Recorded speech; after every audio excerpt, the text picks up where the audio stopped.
The Minnesota State Mavericks had never won an NCAA tournament game prior to yesterday. After being down 3-1, Ryan Sandelin in overtime sent the Mavericks on to their first ever regional final. They'll face the Minnesota Golden Gophers, the top seed, who looked all the top seed last night. They put up 7 goals with a lethal offensive attack. Today, these two in-state rivals collide for the right to go to the Frozen Four in Pittsburgh.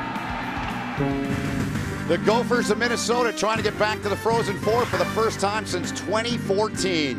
The Minnesota State Mavericks, they are looking for their first ever appearance in the Frozen Four if they get this one done. Yesterday, Minnesota State dramatic overtime win over Quinnipiac, their first ever tournament win. Minnesota, convincing, decisive win over Omaha, 7-2. Ben Holden, Fred Pletch, the final piece to the Frozen Four will be put into place here in this matchup of two teams, Freddie, from the great state of Minnesota and two coaches that know each other all too well. And regardless of who wins, this entire tournament has been a statement for the state of hockey. Sure has. And for Minnesota State, a big part of their success yesterday was a young man on the back end, Jake Livingstone, who was great for them. Well, freshman D arrived with a lot of questions, but this young man arrived with a goal in his first college game. He reminds coaches a bit of former Mav standout Daniel Brickley. Now with the LA Kings organization, pro scouts are watching him very closely. Brock Faber could have been named a star of last night's game with his defensive play alone, but oh yeah, the youngest player in the game at 18 also added an NCAA tournament record, 5 assists. Gophers have 5 D-men who might play in the NHL. Faber, a dead cinch lock. Well, Fred, we have 2/3 of the finalists for the Mike Richter Award. The first is Dryden McKay of Minnesota State. And Dryden McKay, the last time he faced this Gophers team, one of his 23 career shutouts. And Jack LaFontaine has just been a rock in goal all season long, his second season as a Gopher. There you see the little visualization, warming up the eye muscles right there. He's ready to go, so's Dryden McKay. This could be a goalie duel. 81 miles separate these two programs. Minnesota and the great city of Minneapolis, and of course Minnesota State in Mankato. Fred mentioned that game the last time they met, the 29th of December 2019. 18 saves in the game in the shutout win, the 2-0 win for Dryden McKay. Fred, your keys. Let's start with Minnesota State. What do you feel they need to do off the bat here to have success? Well, for the Mavericks, they have to get in and get on this Minnesota D that transitions the puck so well, as Mike Hastings told us today. Make sure their toes, their skates are pointing at their glass and not ours. How about for Minnesota? What's Bob Motzko feel are the top couple of things for his hockey club to advance? Well, the Mavericks, kind of like Omaha, have an aggressive D that gets down the wall, will take a few chances. If you can beat the F1, the forward coming, get it past the defenseman, they'll get some odd man rushes like they had a bunch of last night. They sure did in a 7-2 win. Gophers, top seed here in this bracket 4 times since 2003, since the field went to 16 teams. The West region has had the national champion. Minnesota came out of here in 2003, and they won their second in a row. Last team to do it, Minnesota Duluth. They did it 3 years ago coming out of the West. Minnesota State, it took them 6 opportunities under Mike Hastings to get their first tournament win. They dug down, they were gritty, they were gutty, they were hard to play against. They slanted the ice in the second period, and in the end they got that winner from Ryan Sandelin. Here are the Mavericks now. Opening 2 minutes of this hockey game. Kester back to get it for Minnesota. Ahead for Brandon McManus, who, let's just say, he's a gamer. He's playing hurt today, Fred. Yeah, he left last night's game in the second period. He's banged up, but one of those situations, if he has any chance to go, he's telling the coaches, I want to be in there. Let's see what I got. Yep. No changes for Bob Motzko. His lineup exactly the same you would expect it to be. And we got our first penalty of the hockey game as Jaremko got spun down and taken down, and it's going to be a power play coming up here for Minnesota State early on in this hockey game. And Mike Hastings, oh, did we ever have fun talking to him and Bob Motzko earlier today, Fred. Just a great conversation with both men. Well, both are such self-deprecating coaches, and you know, they've got such a long history together, starting way back in the mid-'80s at St. Cloud State when Bob was a grad assistant under Herb Brooks. Mike Hastings was a player. Then as coaches, both built powerhouses in the USHL, met in the 2001 USHL playoffs. Omaha prevailed, went on to win the Clark Cup championship. The tangled web, isn't it? First power play of the hockey game for either team. 2.5 gone by here. Great to have you with us wherever you're watching. Minnesota State will keep this alive. Nathan Smith, the only draft pick in the lineup for Minnesota State. If you're into that, the Gophers are littered with him, but none of that matters this time of the year as Smith healed that one. Now Faber, Fred talked about him in the open. He could have been their MVP for his defensive work, but instead the offensive work's what got him, and this wrist shot is deflected up into the protective netting there and on a play. Off the stick of Sam Morton. Bob Motzko, his first tournament run with Minnesota. He went to the Frozen Four as the head coach of St. Cloud State back in 2013. And oh, by the way, the Frozen Four was in Pittsburgh, the same place it is this year. Bob says, hey, we're facing an American League team this Yeah. game in terms of age. I mean, you look at the ages of the Minnesota State forwards, 24, 24, 25, 24, 23. Big blast on there from the right side. And it's a seasoned group, right? All that experience. Here's Carroll in the middle now. Near circle, back to Carroll. One-timer coming, and another one healed from Minnesota State. To the line, good keep. Carroll on the look there from Jaremko, who scored a huge goal yesterday. And that comeback win over Quinnipiac. Gophers can't get it out. Now they do. It trickles by Carroll. He's pressured by the captain for Minnesota, Sammy Walker. Ahead for Furry, who was all about what they did on that game-winning goal. He started the play, and Ryan Sandelin finished it. Here's a shot punched away by LaFontaine. You say punched away. He's great at moving his rebounds to non-dangerous areas. Down low, tough angle, and they tried to stick that over his shoulder, and it went up and on a play. You got 28 seconds remaining in the Minnesota State power play, and Fred, they go way back. I mean, look at this. This is an absolute classic. This is the Iowa State Hockey School. Back in the mid-90s, Mike Hastings, Tom Serratore, Bob Motzko, Chris Bergeron, the Miami coach, was there. And they laughed this morning and said, yeah, we had a lot more hair then and we were thin. I know exactly how they feel. Yeah, a few years of going at it head-to-head, and they once again go at it head-to-head here tonight. You're in Loveland, Colorado for a trip to the Frozen Four. Final dozen seconds of the power play for Minnesota State, and it's sent down the ice by the Gophers. Might not give any chances. Gophers the least penalized team in the nation. Just 6 minutes a game. They only took one minor last night. Yep. Killed off the first one tonight. 4 shots. We're back to 5-on-5. 4 shots of the power play. That one up high. A bullet there fired on by Smith. LaFontaine was ready for the challenge. Minnesota State, a lot of ozone time here to start the game. This is the end in the second period yesterday, that they spent a majority of the period in this end of the rink. Yeah, much better start than they had yesterday.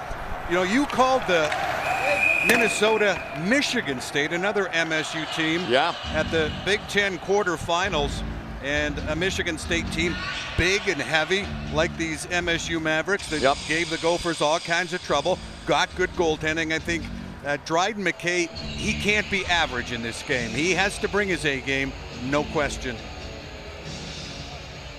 It was named after Ken Dryden. Fred's got great tales of that story if we get to it. That was his father, Ross. Spent some time together in the North American League as the Mavericks softly float one into the zone. Lacombe's back first for Minnesota.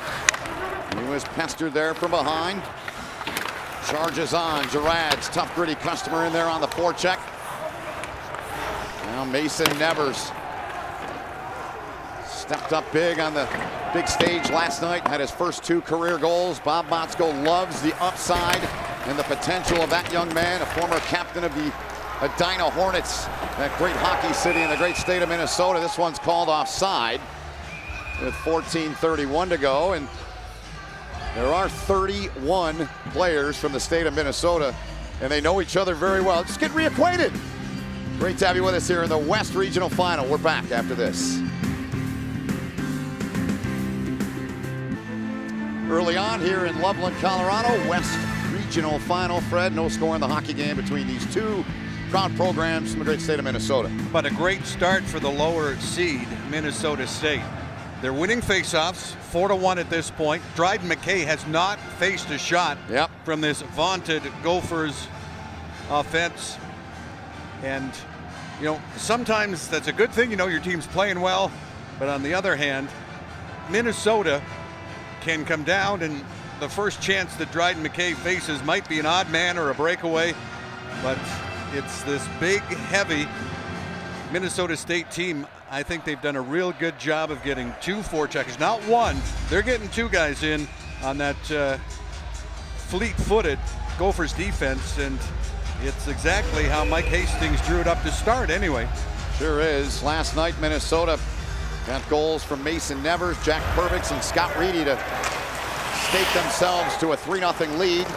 Omaha got one late in that opening period, but it was a dominant win for this Minnesota team that many feel, after leaving the rink last night, was the best game they played all year. And you saw them a lot throughout the year. Yeah, they had a great second period against Wisconsin in the Big Ten championship game, but last night they put it together for 60, no question. They did. You referenced that Michigan State game in the quarterfinals 2 weeks ago today. And that's what they don't want. They don't want to have to go that long with a game when they're not scoring goals. It's too powerful of a team. Carroll couldn't keep that in at the line.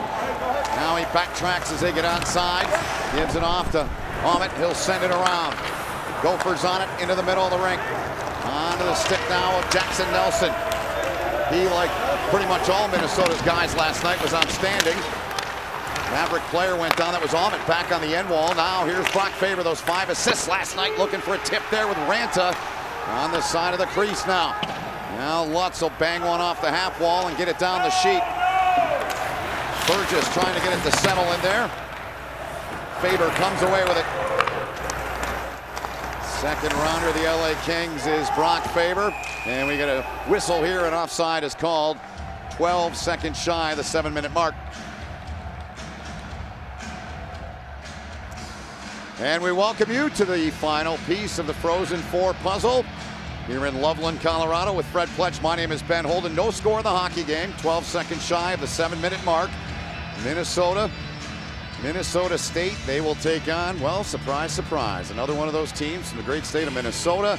Congrats to Brett Larson and his St. Cloud State Huskies back in the Frozen Four for the first time since 2013, Fred.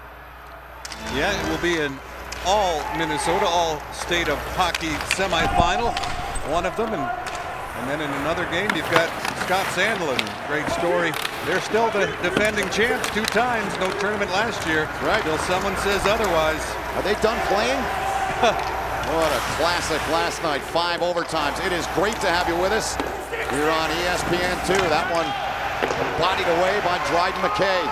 Dryden McKay, Jack LaFontaine, the 2 goaltenders, 2/3 of the finalists for the Mike Richter Award. The other one, Spencer Knight, they lost their game, as we just mentioned, is St. Cloud State. Now here's a lead feed. Walker with speed comes in, rising shot, missed the mark. Chipped and then gloved down by Blake McLaughlin. Fred, he was as dominant as anyone's seen him in his college career in that Big Ten tournament a couple of weeks ago. You were on the call that night when that line was dynamite. Yeah, 2 goals and 2 assists, and they just took over the game in the second period, and you would expect big things from this trio again. They played together a lot. Reedy can also play center, but he's found a home on the wing because Nelson and Purvix have been real solid at center as sophomores. Scott Reedy and Julian Napravnik, 2 customers in this hockey game, both tied for the national lead with 6 game-winning goals for those keeping tabs, and Dryden McKay gobbles that one up. And Dryden McKay, he is named after the great Montreal Canadiens goaltender, former Cornell star Ken Dryden. Asked Dryden this week, tips for smaller stature goalies, says understand the game. Skating is so important, and be in the right position. Whether you're 5'11" or 6'6", you take the right lane away, they don't have as much net as they think.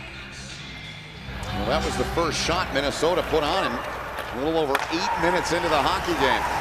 Shots are 5-1 Minnesota State. They got their first ever tournament win yesterday.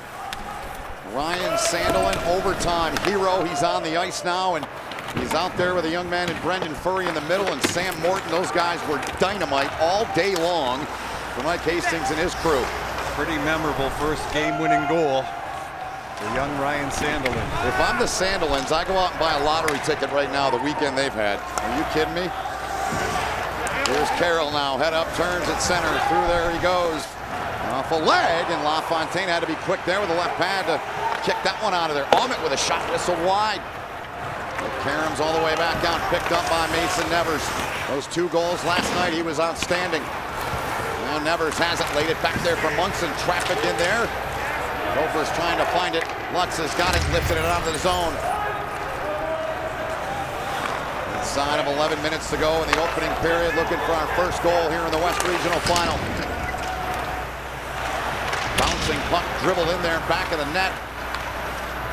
Mavericks trying to get free, trying to get a stick on that was Jack McNeely. Now Burgess trying to backhand one into the middle for Lutz there, but Stonecker got a stick on it to deny that. Scooped up by Jack Perbix. And his brother Nick going to the Frozen Four. He'd love to face him there in a couple of weeks. St. Cloud State. Okay, sweeps it around. Probnik trying to find his footing and does. The German product in over the line. Dangerous player for Mike Hastings' team. Sure was. Led them with 6 shots on goal yesterday. Nathan Smith was good too, the centerman, with 5. Smith not afraid to shoot it. That one deflected off of Lacombe, and the Probnik may have had a grade A opportunity there. Mavericks putting heat on right in front, in between the pads, and then it came out, and it's covered by LaFontaine. 9:47 to go in the opening period. Still looking for our first goal in this hockey game here in the West Regional Final between Minnesota and Minnesota State.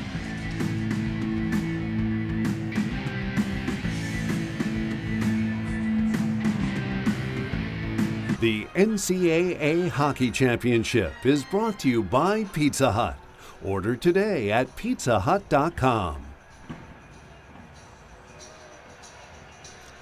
Welcome back to Loveland and the West Regional, where we're punching the final ticket to the Frozen Four in Pittsburgh.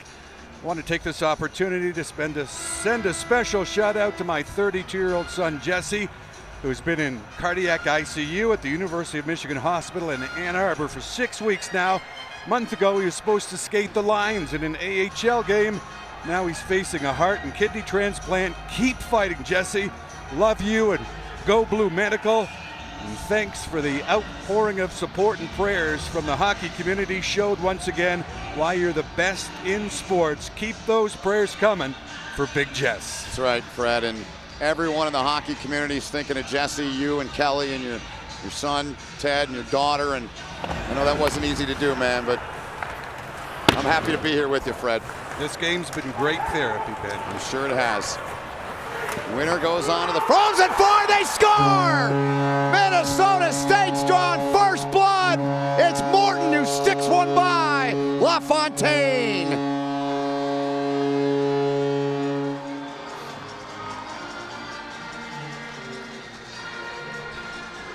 Well, Morton right around the goal, and Jack LaFontaine is not able to seal off low, and the Gophers D did not arrive at the other side of the net. Scott Rady is there trying to go stick on puck, and Mike Hastings put his lines in a blender mid-game yesterday. Wasn't happy the way things were going. Sam Morton played center. He moves to the left side today with Brendan Furry and Ryan Sandelin, and the former Colorado Thunderbird and Rocky Mountain Rough Rider has opened the scoring in his native state. He is a product of Lafayette, Colorado. He's one of 3 on Minnesota State's roster from the state of Colorado, and he gets his 5th of the season. I love that when he said that. We put him in a blender. Just throw him in there and see what comes out, right?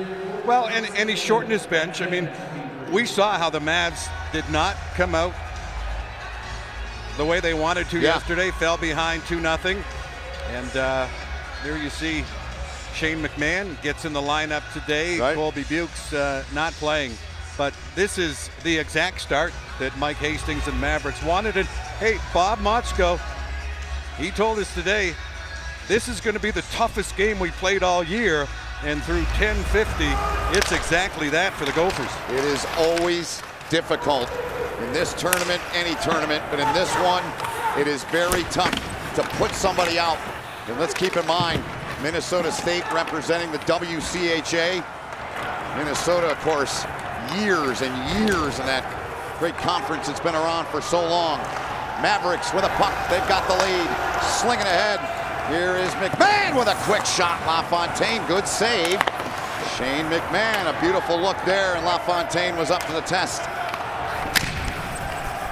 Lifted out, bounces inside the Maverick line. Handled back there by Wyatt Almond. Product of that great program they've got up there in Duluth, Minnesota, Hermantown. Former high school teammate of Ryan Sandelin. Minnesota Duluth star Cole Koepke was a part of that team, among many others. They have a proud tradition up there in Hermantown. Bouncing puck now, Burgess from Minnesota State. Tied up down there. Came free, Jackson Lacombe. So talented. 4 wide come the Gophers. Off the mark on the pass for Mason Nevers, though.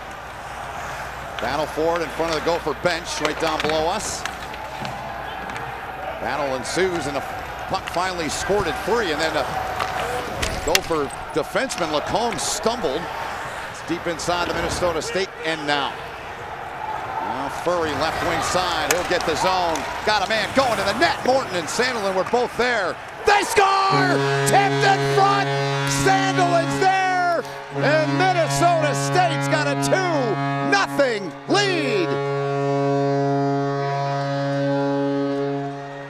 Well, little puck luck never hurts, but Brendan Furry, who made the play on the game winner in overtime yesterday, what the Mavericks have done a really good job of is coming down the strong side, identifying a wide open weak side. Furry sent it across, didn't find his man, but who is there but Jack McNeely? And does this get tipped on the way through? Ryan Sandelin is there. Does he have another one? He does. I'm telling you, if I'm that family, I go out and buy a lottery ticket. It's been their weekend, the 7th of the season for Ryan Sandelin. His mom is here today in the building. She came in after watching her husband's team win that epic 5-0 game, and there's a great play by Reese Smolik. His dad, Doug, a longtime NHLer, and there's Ryan Sandelin on the bench. Helped give them their first ever tournament win. That game winner yesterday, about midway through the overtime. I never saw his dad play in college, but from what I hear, he was one tough customer. He was gritty, and the apple doesn't far fall from the tree. You mentioned that Hermantown High School program, 2 Class A state titles with the Hawks for Ryan Sandelin. Yep. 7:17 to go here in the opening period. Minnesota with just 2 shots. Minnesota State has 2 goals already. Gophers now trying to generate here. We'll see what they can do. Rink wide feed. They get the entry, they lay it back. And a flash of leather down low from Dryden McKay there on the long shot in from Ben Myers. Yeah, Dryden McKay just wants to get a feel for the puck. Sometimes a goalie, if he's not getting a lot of shots, will come out, maybe play the puck a little more, go for those skates into the corner during stoppages. I think Dryden McKay is just getting to get a feel for it right now. Draw to his right. Gophers win it. Shot deflected near side corner. Furry's there. Race forward here. Minnesota State in there first. Ryan Sandelin trying to put it on in front. Morton, he's tripped up. Penalty coming. And the Gophers are going to be short again. And this line for Mike Hastings, listed as their second line. They're doing some heavy damage here so far. Yeah, it has been dynamite. Morton with the goal. And Brendan Furry. Sandelin as well with a goal, and Furry, I think, is the catalyst. He's the guy that drives the line. Poise yesterday on the game-winning goal, and remarkable story. had to sit out a year because he signed a national letter of intent with another school. He went to the USHL, and he's a mainstay now. Second power play chance of the game here for Minnesota State. They had 4 shots on their previous attempt, 0 for 1. Tripping called at 13-18 on Ryan Johnson of Minnesota. And the Gophers really with this start have played right into the Mavericks' hands. Minnesota State, best defense in the league, allowing just 1.58 goals a game, and Dryden McKay feeling like he's about 6'3" right now. You're not kidding. Here come the Mavericks. 100 seconds to go in this power play chance. Already on top 2-0. Akito Hirose gave the puck up. Now they'll change. Napravnik back to Hirose. Talented young defenseman. Smith with a shot. LaFontaine got a piece. Gophers don't get much on it. Jackson Nelson, can he get it out? No. Down the wall, they kept it in to the Mavericks. Now they'll try this side, and it goes down the sheet. Okay, serving up for Andy Carroll, product of Northfield, Minnesota. Now Jake Jaremko to the line. Kester back there first for Minnesota. Lacombe's out there. He's got 2 shorthanded goals this season for the Gophers. Now Walker trying to get in there and get around Carroll. Good work on the PK here by Minnesota. Real good opportunities yet on this man advantage for the Mavericks.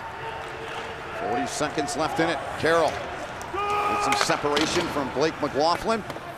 Around it comes. Lutz couldn't get a handle on that for Minnesota State. Now Furry does down low. Lutz in front. Had Burgess there. They didn't connect.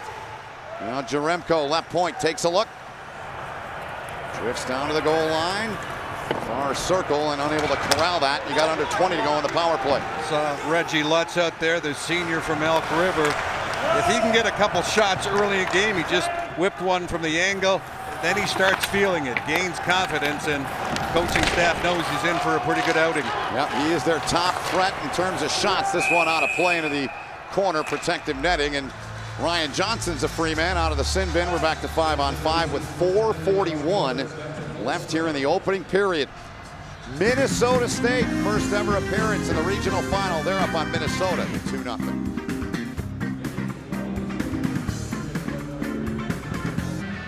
.441 to go in the opening period. Ben Holden, Fred Pletch, all of our crew, appreciate all they do. And it's a 2-0 lead here, Fred, for Minnesota State. Well, they had a good start.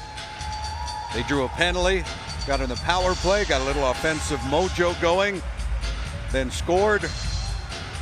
The goal by Sam Morton on the wraparound, and they really executed what Mike Hastings was hoping they'd be able to do, and that is kind of put a blanket on that dynamic back end that the Gophers have. Winner of this game makes it an all-state of hockey semifinal at the Frozen Four in Pittsburgh, April 8th. Yep. How about this nugget, Fred? You'll appreciate this. The only other Frozen Four that had 3 teams from the same state. 1992, it was Michigan State, Lake Superior State, and Michigan. Minnesota now going to lay claim to that. Regardless of who wins this one, you already got Minnesota Duluth in that 5 OT Classic last night / morning. I think that game, our game was over 2 hours before that game ended. Amazing contest, and Minnesota Duluth got out of town, ending North Dakota's outstanding season. What I see is the headline Instant Classic.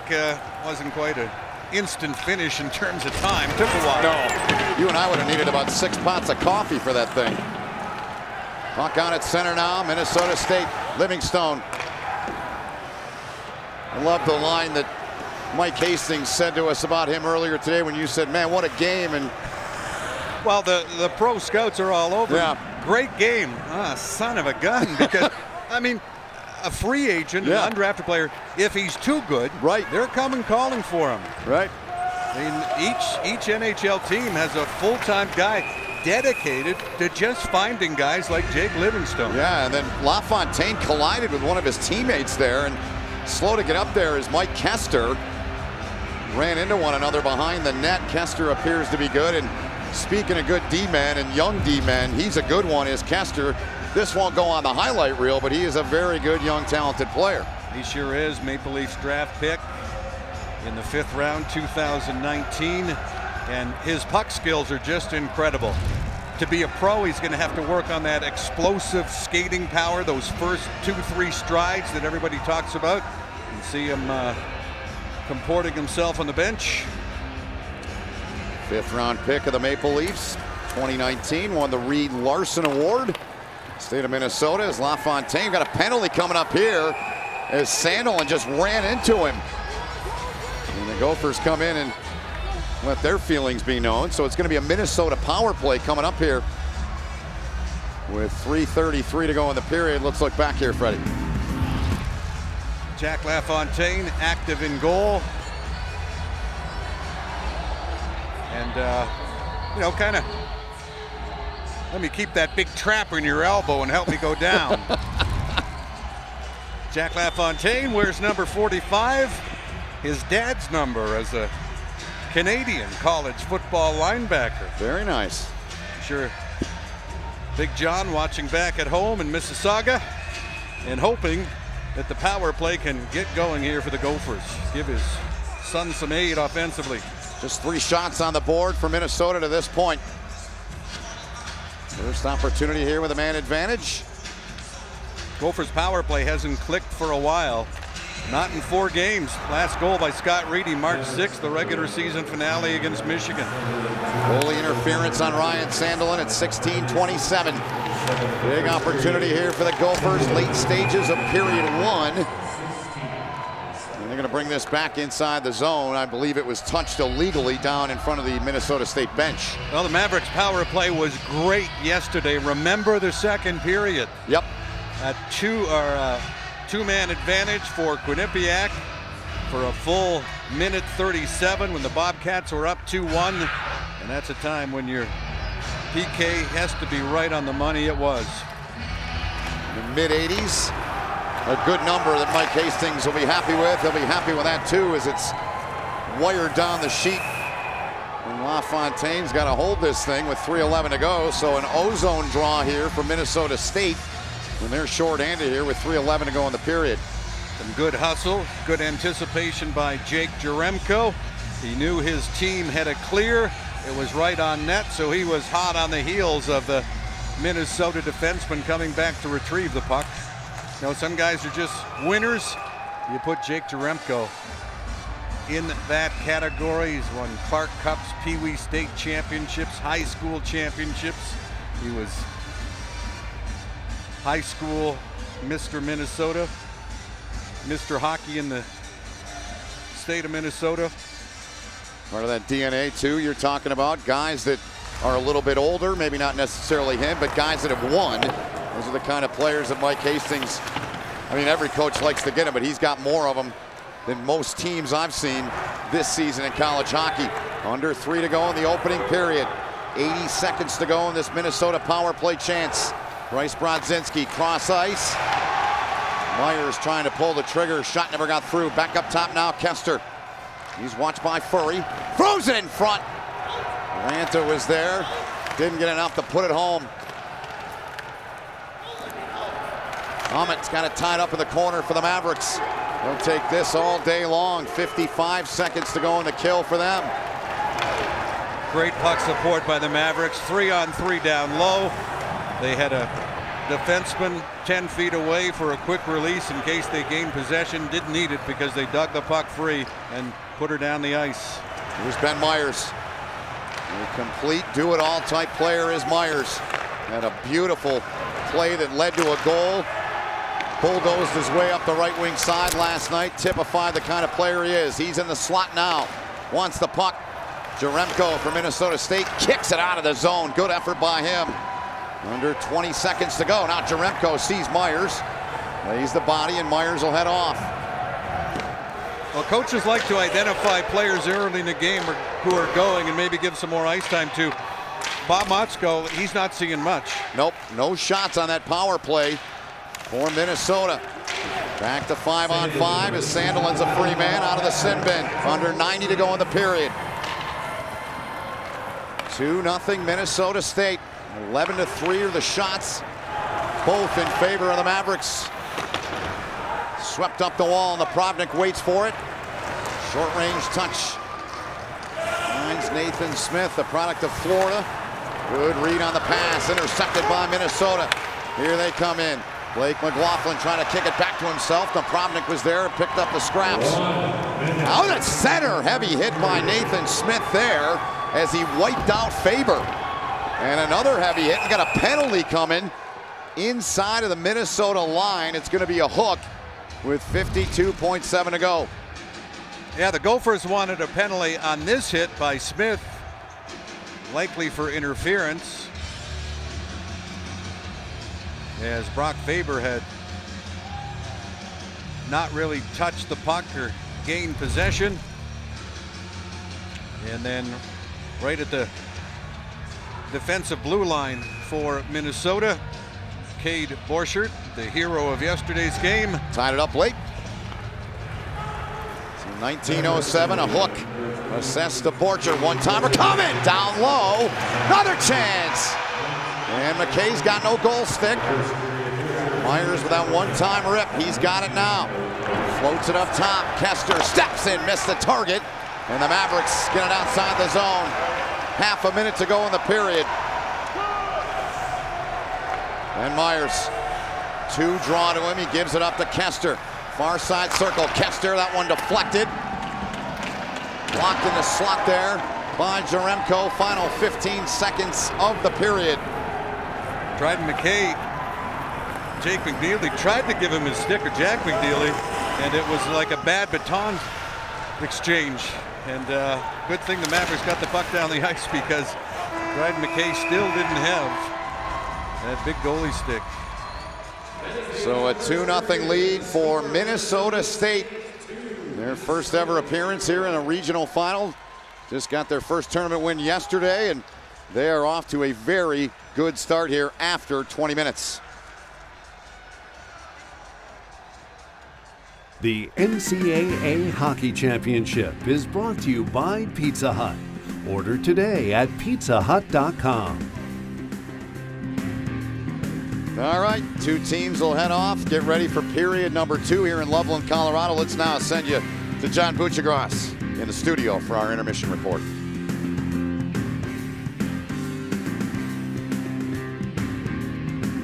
Period coming up momentarily, but first, 8:19 p.m. Eastern time yesterday, Ryan Sandelin on the left scores the game winner for the Mavericks. His dad's team, after 5 overtimes, they won. What a day.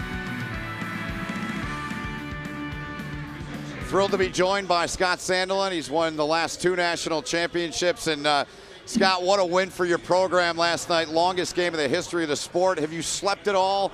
And what is ringing through your mind still today after that win? Not much sleep, no.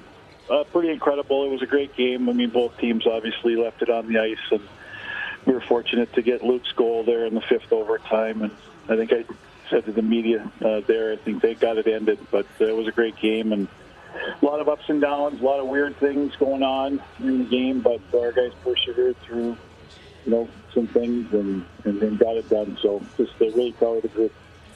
Celebrate, then you put your dad hat on for this game. You have to be so proud of Ryan. And I'm just wondering, you're probably not surprised by the fact that Mike Hastings Mavericks are up 2-0 after 1, are you? No, actually, I'm not. I think for anybody, that was a big win for their team, and kind of how they did it yesterday. And, that first game is always the hardest game in that tournament. And I think once you get that game, you kind of settle in, especially with the momentum that you get from winning. And they came out and had a really good first period, and hopefully they can keep it going.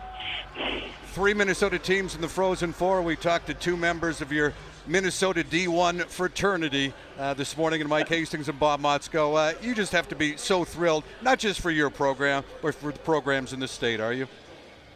Yeah, for sure. Right. I mean, obviously we're all good friends, and it was great to see all 5 teams in the tournament, and it's even better to see three teams that are going to be in the Frozen Four. And Obviously, Brett won today, so happy for him. And obviously, we'll see who comes out tonight. But it's awesome for our state, and we're all happy for each other when we have success. No doubt. Scott, I know this doesn't get old. Your 4th straight Frozen Four. Thanks for your time. Congrats to you and your family, and we appreciate you doing this. Okay, thanks, guys. Thanks for having me on.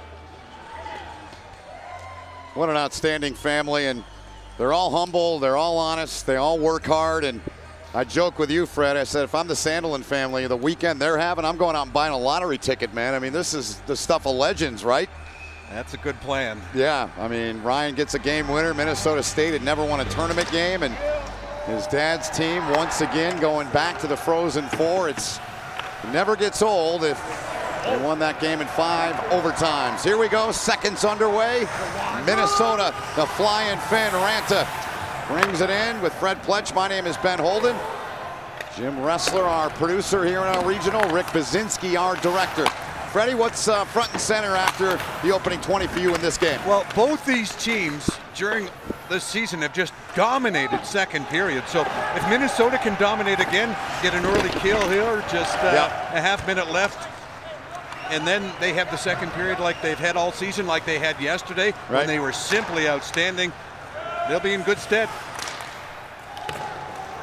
Under 20 left in the power play opportunity here for Minnesota. Battle continues in the corner. The 1 and the 2 seeds here in the West Regional in Loveland, Colorado. Dying seconds of the power play here for Minnesota. There's 5 shots on goal to this point. Ahmed doing a bang-up job of chewing up that time. He took a beating in there and allowed Minnesota nothing there. So the urgency and desperation level from the Mavericks has been apparent since the puck was dropped, hasn't it? Just it has, Fred. 2 shots on that power play for Minnesota. Now Minnesota State can't get a handle. Now Walker, you hear him. Go walk, go walk. Here he goes, trying to walk in there. But a good job by Andy Carroll. And we've called his name a lot here this weekend in the 2 games. He's been very good on that back end for Mike Hastings. Puck rolled on edge, back into the Gopher end. Ahead for Scott Reedy. Scored a pretty goal last night. Gave the puck away there, though, but it's offside on Minnesota State. The Gophers have it nevertheless. Stonecker now lays it back for Jackson Lacombe. Onto the backhand for McLaughlin. Couldn't handle it. And Minnesota State now, here they come as Napravnik just got away from the head. Good save. That one may have pinged off the pipe down low. Might have come right back to him for a rebound chance. Yeah. Mavericks, and this one goes up into the protective netting and on a play, Freddie. Dallas Gerads muscling his way down the wing. And a couple of opportunities again, and Jack LaFontaine has had to have been the busiest Gopher in the game tonight. He certainly was in the first period, and the Gophers, if they want to claw their way back in this one, have to change that around maybe quickly. Well, Fred, we're going to have a 3-person booth here for a couple of minutes as we welcome in the wife of Scott Sandelin, the mother of Ryan Sandelin playing in this game, Wendy Sandelin, who's in the suite next to us, has been kind enough to join us. Wendy, thanks for doing this. We really appreciate it. What a weekend for your family. And I asked you between periods, I said, when's the last time you've seen your son score in person? You said you don't have very good luck with that, apparently.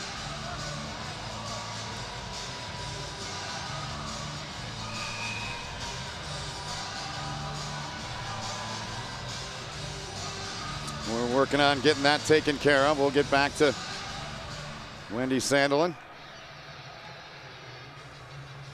Watching her son, and I'm not going to give the story away. Once we get her on, I'll let her tell the story of where she was and what happened yesterday. I just want to know if it's tougher being a hockey mom or a hockey spouse.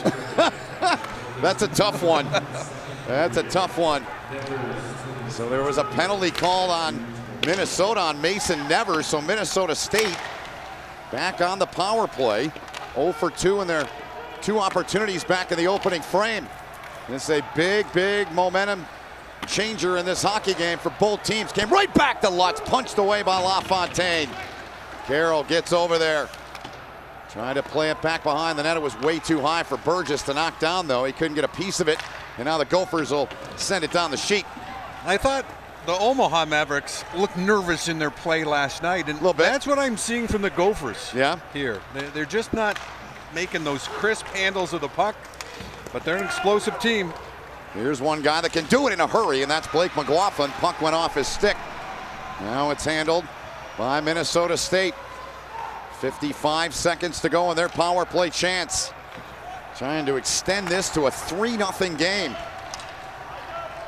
2 in the opening period.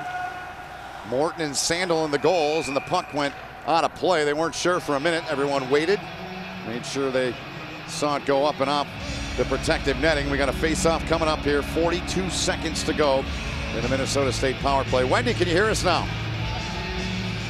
All right, so thanks for doing this, number one. So tell us the story, what happened yesterday when your son Ryan scored the overtime winner.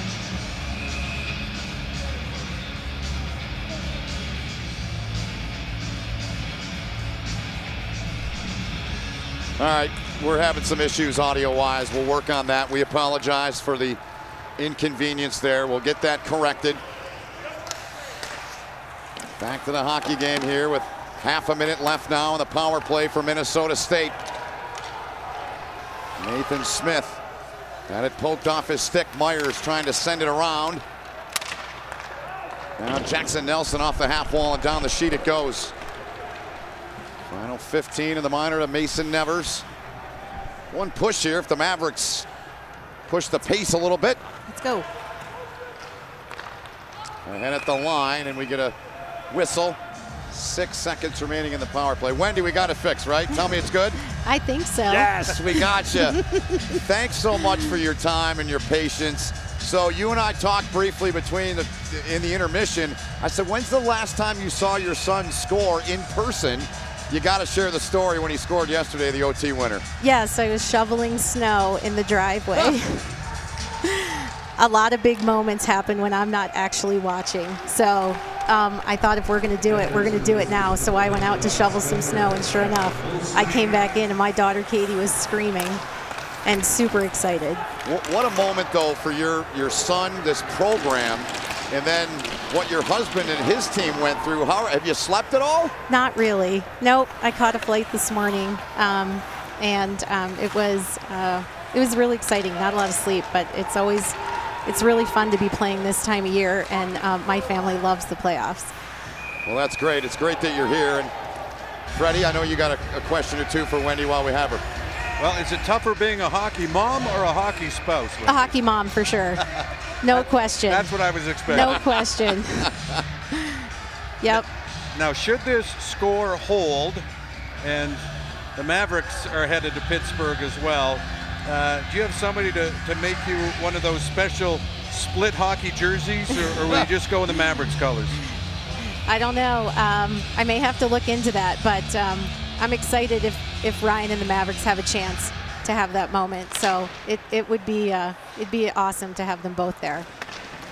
Wendy, we appreciate you taking a little bit of time, and again, we apologize and appreciate your patience. Best to you, your husband, your daughter, your son Ryan, and both the programs you're rooting for. Thanks for this. Thank you so much, Ben. Thank you, Fred. You're very welcome, Wendy. Wendy Sandelin joining us, and fun stuff. What a weekend.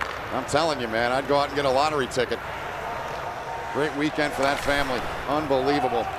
Back to the hockey game, 14 and a half left here in the second. We'll step aside, take a timeout. Ryan Sandelin and the Mavericks continue to lead 2-0.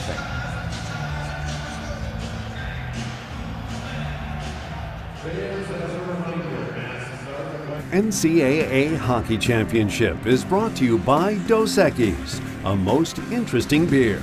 Please enjoy responsibly. 2-0 Minnesota State on top of Minnesota here early on in the second period. The winner goes on to the Frozen Four to take on St. Cloud State. The NBA Wednesday doubleheader on ESPN, and the ESPN app starts in Boston. And the Celtics duo Jason and Jalen welcome Luka and the Mavs at 7:30 Eastern. That's followed by Giannis and the Bucks in LA playing the Lakers. Coverage begins with Stephen A's pregame Sports Center at 7 Eastern time.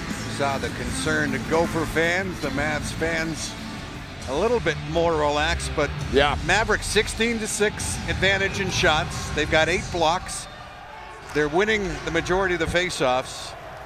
They're playing that heavy, hard game that Mike Hastings wanted to get out of his team. Yep, it is working so far. Two teams last met the end of December 2019. It was a 2-0 win for Minnesota State in the opening round of the Mar.28 Classic. An 18-save shutout for Dryden McKay, one of his 23 career shutouts. 3 shy of Ryan Miller's all-time Division I record. And Dryden says he would just be humbled if, as a senior, that he could eclipse that mark. Ryan Miller, former Michigan State Spartan and the all-time winningest goalie, and all-time winningest American-born goalie. Yep. To qualify. He's a great one. Did you find it in any way a correlation that McKay's favorite team's the Anaheim Ducks? Well, no? a kid from Downers Grove, Illinois. Yeah. You know, the Blackhawks didn't get it going until he was a teenager. True. Starting to get away to junior. Yeah. But, yeah, kind of surprised, although you know how it started. Yeah. The movie. Yeah, The right. movies, yeah. Absolutely. Here are the Mavericks now. Stepping into it, and a Provident nifty move there, but Faber got some help from Scott Reedy, the veteran. And the 18-year-old Faber, 5 assists last night, but they have yet to get anything going of anything noteworthy offensively, the Gophers, in this game yet. There you see the traffic there up the middle. A 2-1-2 look. Now Carroll's got it. He's been active in this game. Ahmet enters the zone, loads and fires. LaFontaine got a piece, and that was swept out of harm's way. Gophers knocking that puck out of there, and it's played ahead by Brinkman, who was great last night for them. The Dallas Stars draft pick. Here's Brandon McManus. Laid it back there. Ranta couldn't get to it. Now it's jumped on by the big boy up the right wing, Dewar. Dewar still with it. Takes a look, was trying to go to Gerard's in the slot. Here's a chance. McNeely off the end wall. Rebound came out there. Gerard's has got it, and LaFontaine is right where he needed to be to make the save. 16 seconds shy of the 8-minute mark. Well, the Mavs are buzzing. Barreling down the wing, getting shots from the point. You see the traffic in front. Shane McMahon inserted into the lineup today. Mike Hastings saying, yeah, I'll put the Lakewood, Colorado native in as we head for Pittsburgh in a couple of weeks' time. 3 teams from the state of Minnesota will be in the Frozen Four. Just a question of which one of these two schools separated by 81 miles. And we mentioned that graphic earlier. The last time 3 from the same state came from the great state of Michigan. Jeff Jackson and the Lakers winning that one. Ron Mason and the legend Red Berenson running those programs back in the day. Tied up in the corner. Ryan Johnson, Jack Purvix from Minnesota trying to dig this thing out of there and get something going. But the Mavericks working well below the face-off dots and below the goal line in this situation. Up came free. 2-on-2 chance here for Minnesota. They'll float it in. Munson will give chase against McNeely. Rossi helps out. Got it free. Played ahead. Now a 2-on-2 chance if they hurry for the Mavericks, but it never really materializes. Gophers now turn it back the other way, trying to get something going. Again, that 2-1-2. Tough to get through it up the middle of the sheet. Lutz trying to get that puck to settle from his knees, and he sweeps it in deep. Jackson Lacombe touched it on. Not much speed on it. Nevers had to give it back to him with Sandelin and Furry in there on the forecheck. Turned over. Ryan Sandelin lost it. Now Faber laid it back there. Miscommunication. LaFontaine will slow it for Lacombe. Ahead at the line. Brodzinski trying to take that on the backhand. His brother Easton headed to the Frozen Four with St. Cloud State. Brother Mike, a former Gopher, and other brother Johnny, a former St. Cloud State Husky, now the Rangers system. Now Kester with it. Trying to shake Borchert, got around Morton, put it in front, good look there, opportunity there for Burke, and it won't go. Now Myers, bothered by Furry, forces him out near the line. Into the slot, off the glass, and outside of the zone. Good heat there from the Gophers, Fred. Yeah, their best zone time of this game. And it started with Ben Myers and the back end. Here's Brinkman now, banks it ahead. Now it's Smolik, slings one ahead at the line for Nathan Smith. Smith pulls the trigger, and LaFontaine had the angle played right there. Napravnik now. And such a key part of their team.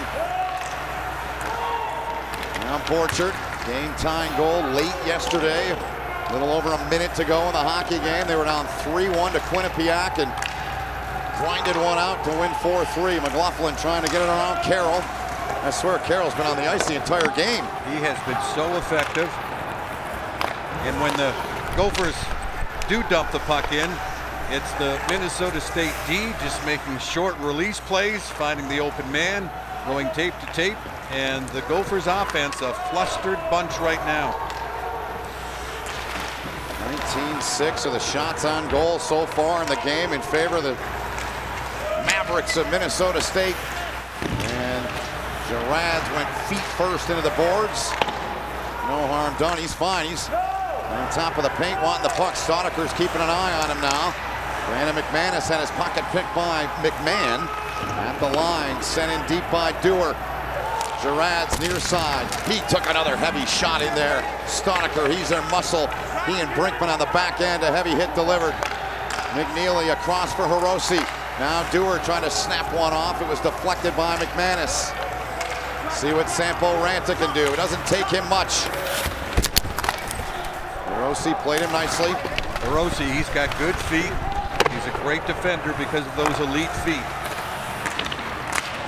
Younger brother of Terrell Hiroshi, a former college player at Michigan State, now with the Detroit organization. Coming up on 8 to play here in the period. 19-6 the shots. Here comes Sorensen. Good job back there by Girads. He's been out there forever. Long shift for this group. McMahon and Dewar, the other two on that line. McNeely. They'll get it out of the zone. Minnesota changing up. They get Myers on with Brodzinski up front. And Burke will come on as well, the other forward for Bob Motzko's crew. Slinging ahead at center. Now Burke had a chance his last shift. Peels back, lays it back. Favor scored a beauty last night. That's blocked. Burgess got a piece. Now Burgess chipped it into space. 7:25 to go in the second. 2-0 Minnesota State. Double digits in blocks for the Mavericks. They have really come to the defense of their goalie Dryden McKay. He's the last line, but there's been layers of lines of defense in front of him. Yep. You got to have those things right this time of the year. You got to sell out in every form of the game. Wyatt Almond takes a look. And this one deflected. I thought maybe you and I'd get one, but that one went a little to our right.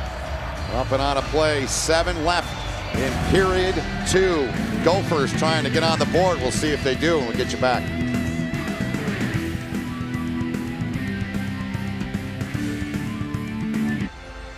The NCAA Frozen Four is heading to Pittsburgh. The action gets going Thursday, April 8th at 5 p.m. Eastern on ESPN2. For more information on the 2021 NCAA Frozen Four, visit ncaa.com. Your home for all 90 NCAA championships. Which team here in beautiful Loveland, Colorado is going to plant the flag on the top of the mountain here in the West, Freddie, right now? Minnesota State with a 2-0 lead. Well, will they all take the same charter to Pittsburgh, those right. 3 Minnesota teams? Right. Really is an incredible story. And I think it's a validation as you look at those numbers. To me, that's a validation of Minnesota's development system, the community-based hockey. The kids, when they're 7 years old, yeah, their idols might be players in the Wild, but more often than not, just the players in the high school team. And it also encourages multi-sport athletes. They play high school hockey. Yeah, they can play baseball. They can play football. They can play other sports. That's the way to do it, and that's what USA Hockey recommends too. There is no better state in the country with developing young players than the state of Minnesota. You and I have been all over. Those in the hockey circle know it. It's true. They know how to do it, and they do it right. And it's a prime example of what you just talked about. All these players, over 100 in the tournament. A landslide in terms of where players were from on the 16 teams that were initially invited to the tournament. We lost a couple, unfortunately, but you get my point. So a little over 6 to go here, Freddie, and this looks like more of the same what you and I saw, and those that are fans of the Mavericks yesterday in that second period. They had a ton of zone time. They just keep working below the face-off dots. Mavericks have outscored the opposition by 24 goals in the second period. Minnesota by 21 during the season, and they've kind of neutralized one another to a standstill. Here come the Gophers in tight. McKay got over there. Stonecker with a shot through traffic. Nelson sent him up. Jackson Nelson, he is a load. An ultra-talented player who's young and continues to get better every day. I thought with that 6'4" reach of Nelson's, the wraparound opportunity was there. I was thinking that too, and McKay, he got over there. He never got the chance. Here's Smith, never afraid to fire the puck. Now Providence got it, lost it. Now Smith came in, helped out. Bouncing puck now. Touched on ahead by Ranta. Jack Perbix. Trying to make something happen out there with Cullen Munson, who's always got energy on the ice. Brinkman throws it down through the corner. Outside the line it goes. 5 and counting left here in the second. Johnny Sorensen started it. Now it's Ben Brinkman.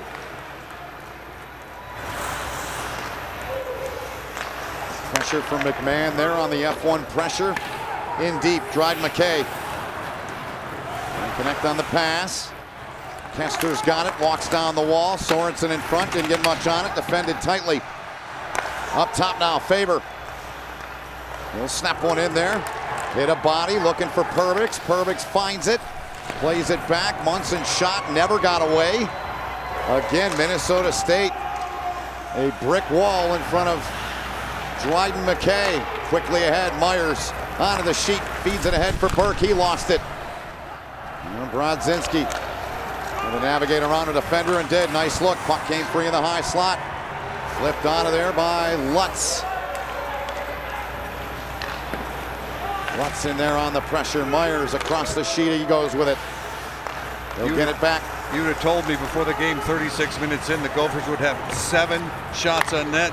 Absolutely no way. I'm right there with you, and I think most are. The way they looked last night, putting up 7. And sometimes the goals come too easy, don't they? Yeah, they can, right? And it can't carry over, doesn't carry over to the next game, next opponent. Minnesota State team dialed in here so far. Brodzinski with a good shot down low and a left pad save by Dryden McKay. Sandelin backhanded it, got it out through center. Bouncing puck now, Furry comes in, runs out of room. Nicely defended by Stonecker. Put it back behind the net, looking for Morton. 2 of the 3 on this line for the Mavericks have scored. Morton and Sandelin have the goals for Minnesota State. Approaching 3 left here in the second. McLaughlin in front, easy one there for Dryden McKay with 3 to go in period number 2. 2-0 Minnesota State continues to lead the final 3 here in the second when we come back.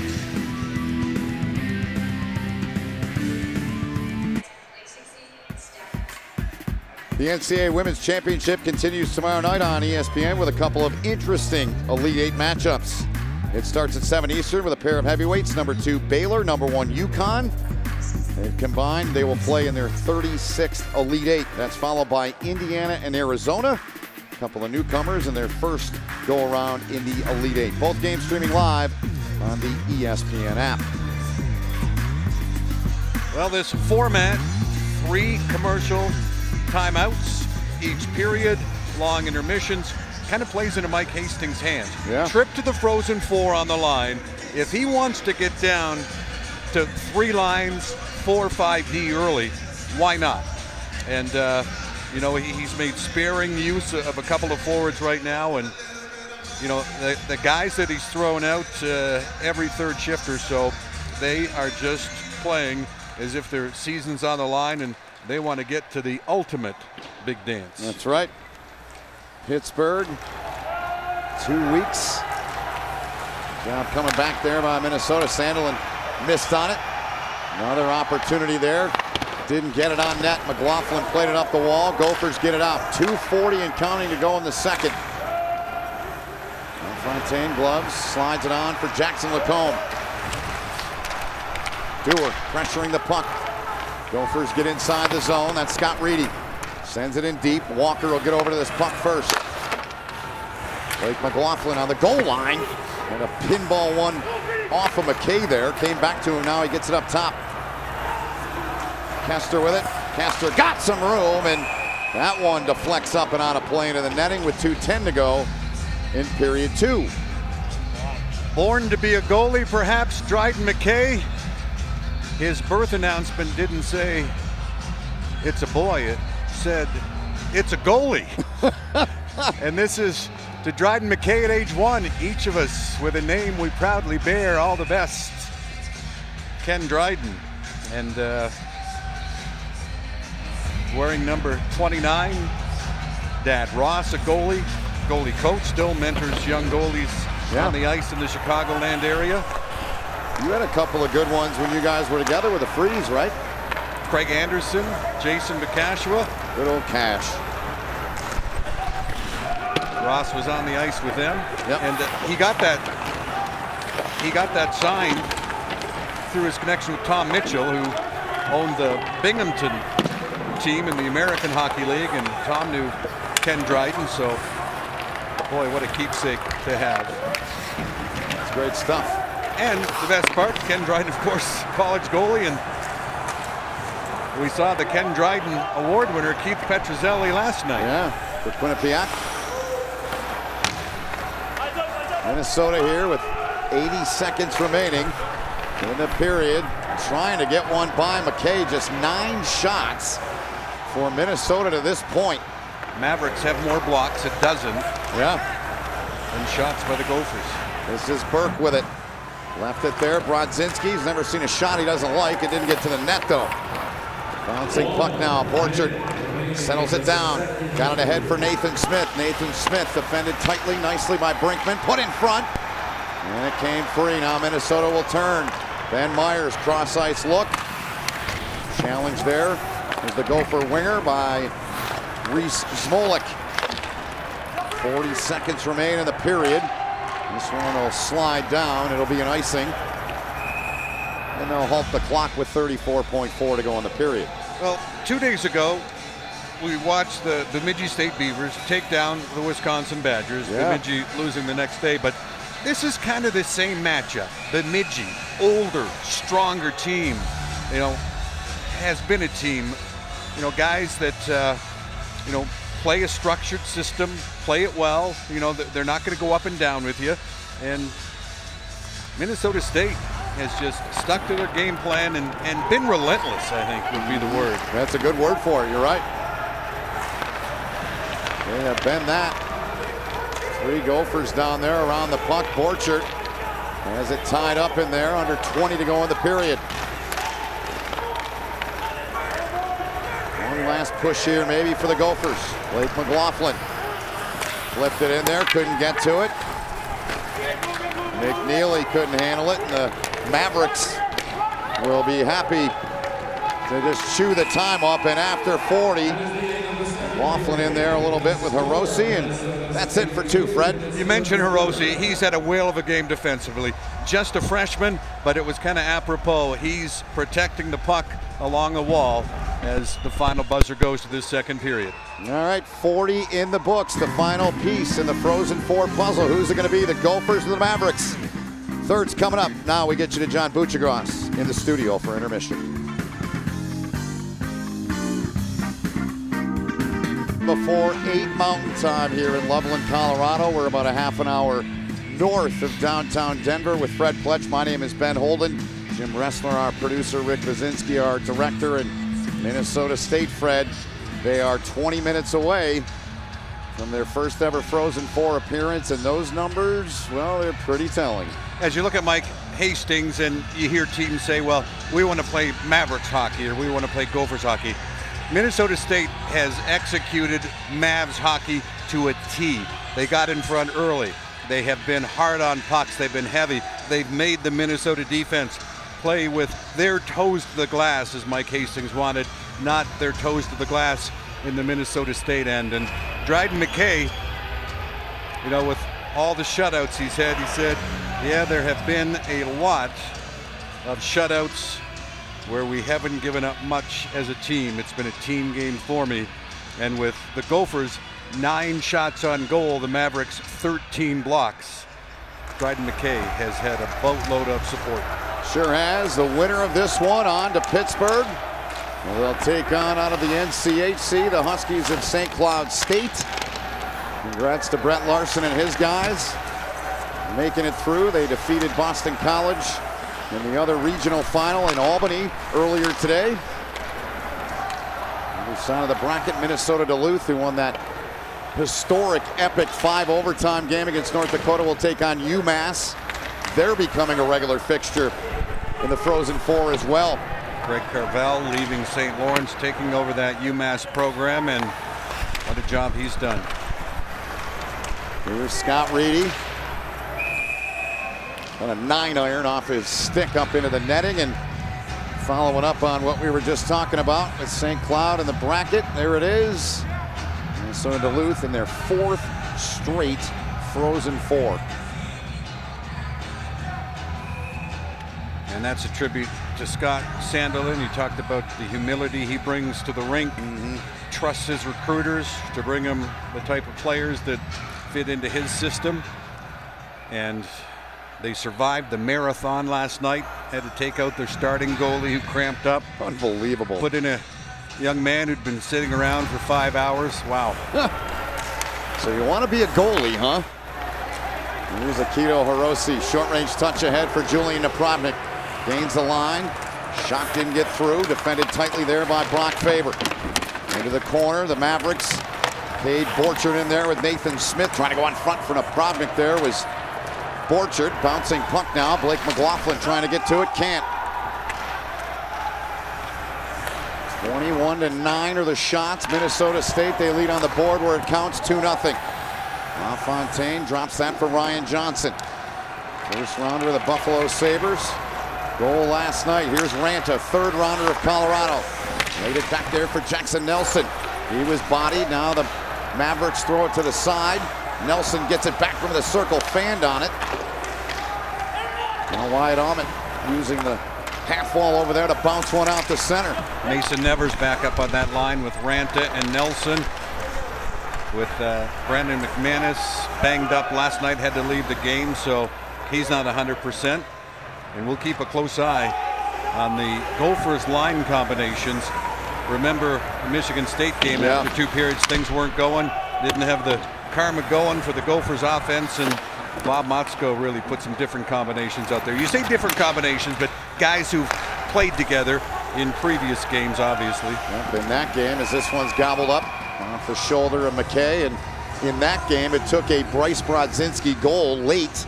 It was 2 weeks ago today for Bob Motzko's team before Sampo Ranta won it about halfway through overtime, and decorated career for Motzko, trying to get his team back to the Frozen Four of this program for the first time and go back to it for the first time since 2013 when he was coaching St. Cloud State then.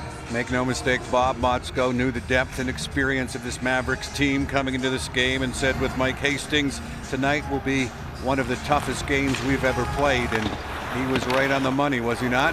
Sure has been so far. Tough to end someone's season. Long way to go. 17.5 in this one. At center, Minnesota. Body there. Sorensen was bodied. Good work turned in by Minnesota State. Once again, they've been in the face of Minnesota all night. Furry in on the pressure. Gophers release it momentarily. Livingstone, his shot deflected. Furry trying to win a battle. Near side corner in there. He's in there with Lacombe. Now Nathan Smith in there with Lacombe. Came free to the line. Smolik threw it in deep. Nifty move by Lacombe there to get away from the would-be hit. And Burke trying to get free. Had to lay it back in the middle. Gophers defensemen, they just haven't had opportunities to jump into the rush. Obviously the the decision to do that is made in the defensive zone, and they've just been under so much duress they have not had an opportunity to head up ice. Purple and gold in their face all night. There's Livingstone. We touched on him in the open. Such an impact in their win yesterday, the first tournament win in program history for Minnesota State. He was great. And Probnick's been great for him all season. In deep it went. Gophers on it. Jaremko trying to intercept that pass, but it's Ben Myers. He slowed at the line. And Burgess got it free into the hands of Andy Carroll, who has played a ton here tonight. Look out. Walker just got his head up in time there. That could have been messy.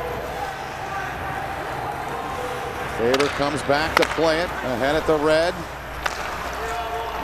Back pass there to Sammy Walker. Gets in, but defended nicely in there by McNeely. Down the wall, Minnesota now.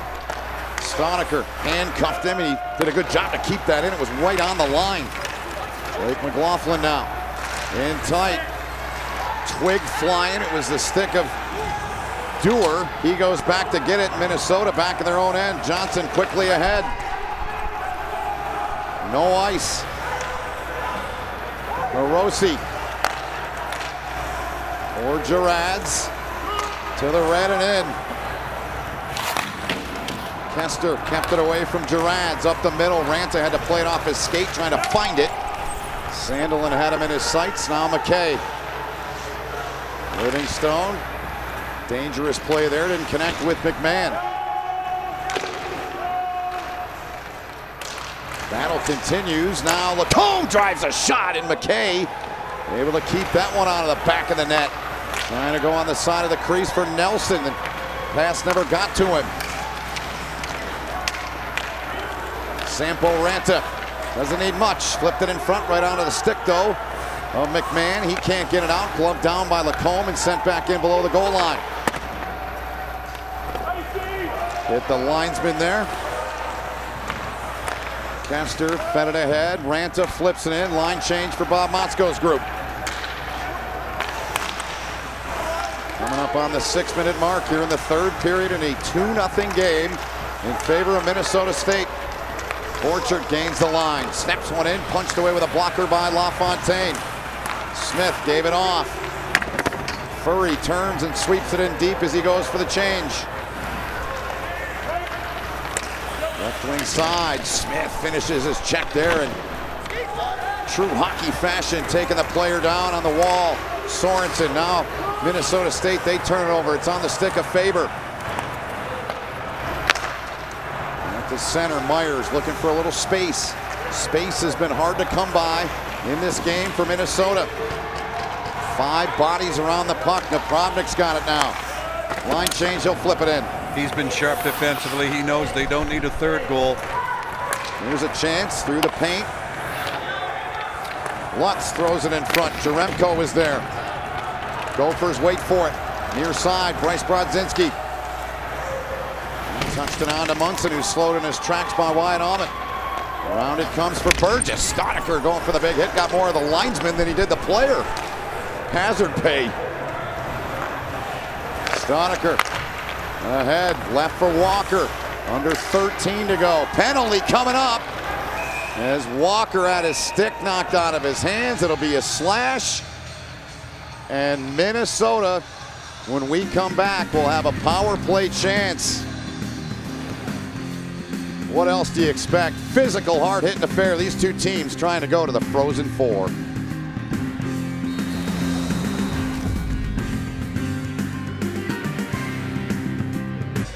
The NCAA Frozen Four heads to Pittsburgh. The action begins on Thursday, April 8th at 5 p.m. Eastern on ESPN2. For more information on the 2021 NCAA Frozen Four, visit ncaa.com. Your home for all 90 NCAA championships. Speaking of which, the NCAA Women's Championship continues tomorrow night on ESPN with a couple of interesting Elite Eight matchups. It starts at 7 Eastern. Pair of heavyweights, number 2 Baylor, number 1 UConn. They will combine to play in their 36th Elite Eight, followed by Indiana, Arizona, 2 in the Elite Eight for the first time. Gophers have not scored a power play since March 6th. With special teams are always a case of what have you done for me lately, and this is a case of double jeopardy for the Mavericks because Akito Hiroshi is one of their go-to guys on the back end for Minnesota State on the PK. So Minnesota with its third power play chance in the hockey game. They've generated just 2 shots on those 2 power plays. 10 in the game's all they've got. Boatload of talent on this Minnesota team. All they need is 1 chance. Trying to make this a 1-shot game. Walker, right wing side. Off the skate of McMahon, and the Mavericks get it out of the zone again. Maybe a little rushed on the power play. Need to slow it down once they gain zone entry like Sammy Walker just did. And they come again. Myers patient with it. Takes a look. Decides to give it off to Lacombe. Myers gets it back now.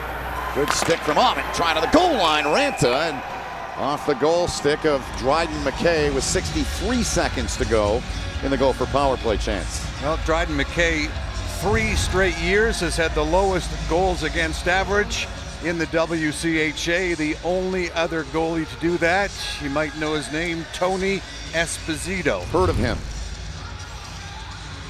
Elite company. Blackhawks legend. Dryden McKay, not a Blackhawks fan growing up. He liked the Mighty Ducks because of the movie.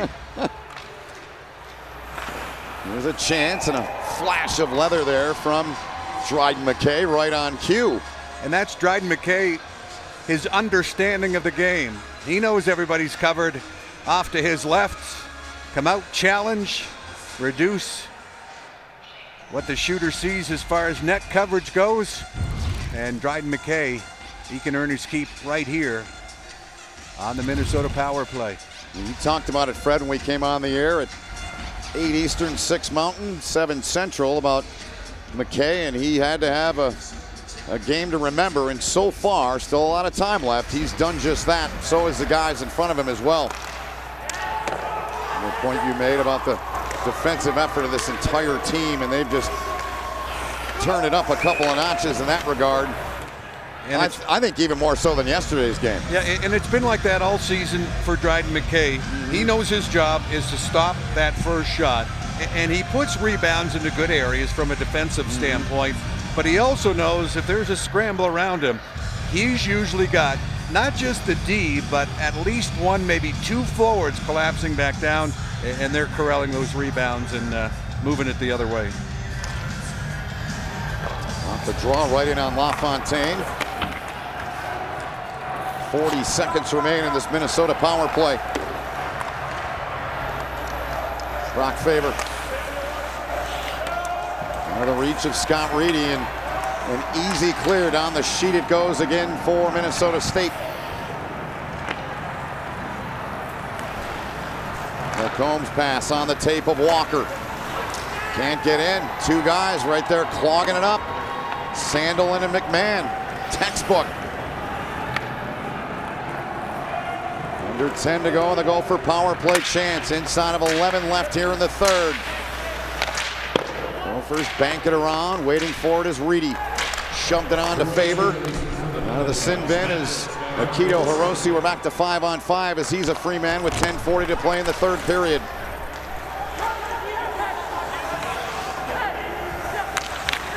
Gophers work it free.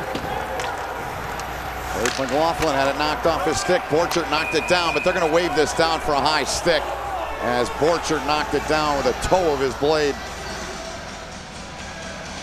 Borchert kept the game alive yesterday. Game-tying extra attacker goal with 62 ticks left on the clock. Jake Livingstone with a great play, but look at that defense at the line. Not much room for the Minnesota puck carriers when they're crossing the Mavericks blue line all game long. So 4 shots for Minnesota. Now in 3 power play chances. Nothing to show for it. Kravnik, far side. Left the puck. Cross ice. Good. They score! A ripped the gut by LaFontaine. It looked like he got it with his blocker, but it got by him. Nathan Smith and company, 3-0 lead.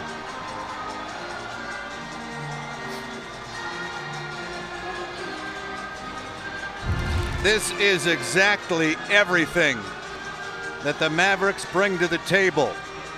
Napravnik wins a battle along the wall.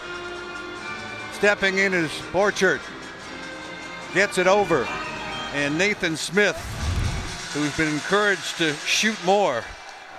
He was thinking only one-timer right there. And the Winnipeg Jets' third-round draft pick has given the lower-seeded Mavericks a 3-goal cushion here with under 10 to go. Second goal of the weekend for Nathan Smith. He had 5 shots yesterday. Now Minnesota's got to throw every appliance in the kitchen at him at this point. And his icing is called here with 9:42 to go in the third period. Nathan Smith out of Hudson, Florida. Scouting report, unique skill level, ability to handle pucks. Stuff you don't see very often, and what you don't see very often is a one-timer like that. Beat Jack LaFontaine, who's pretty good moving laterally. Dallas Girad's there going off and attend to him, the trainer. One of the seniors on this Mavericks team out of Blaine, Minnesota. Face off to the right. McKay had to make a big stop there, and he did. He got help from Brendan Furry right there to clear. Mike Hastings had 2 centermen out on the ice, which he will do the rest of the way. Touched on, chance right in, and a good stop there by LaFontaine on Dewar. Nearly made it 4-0 Minnesota State. Coming up on 9 to play in the third period. Munson knocked down to the seat of his pants by Ahmet. 9:12 remaining in the third. Minnesota State on top of their in-state rivals. Minnesota 3-0 with a trip to the Frozen Four on the line.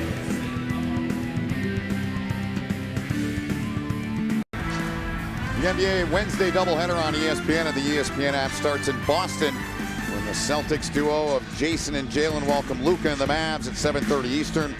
It's followed by Giannis and the Bucks in LA playing the Lakers. Coverage gets going with Stephen A's pregame Sports Center at 7 Eastern. Wendy Sandelin made her way to town today. We talked with her and her husband Scott earlier in the game. Scott's back in Duluth after a 5 OT thriller as they advance to their 4th consecutive Frozen Four, and their son Ryan's been a huge part of their success this weekend at this point for Minnesota State. Sure has. Overtime game winner last night against Quinnipiac. Nice tip. Second goal today that put the Mavs into a comfort level. They're a team that usually gets ahead, plays ahead. They've led 18 times, now 19 times after 2 periods this season. This team that's only played 26 games. They don't like playing from behind, and they haven't had to. Yep, these 2 teams entered the 2 highest win percentages in college hockey this season. There's the young man we've been talking about, and making his mark here in this tournament. This is the Minnesota State team getting their first win yesterday. That was something that they've been trying for a long time, going back to 2003.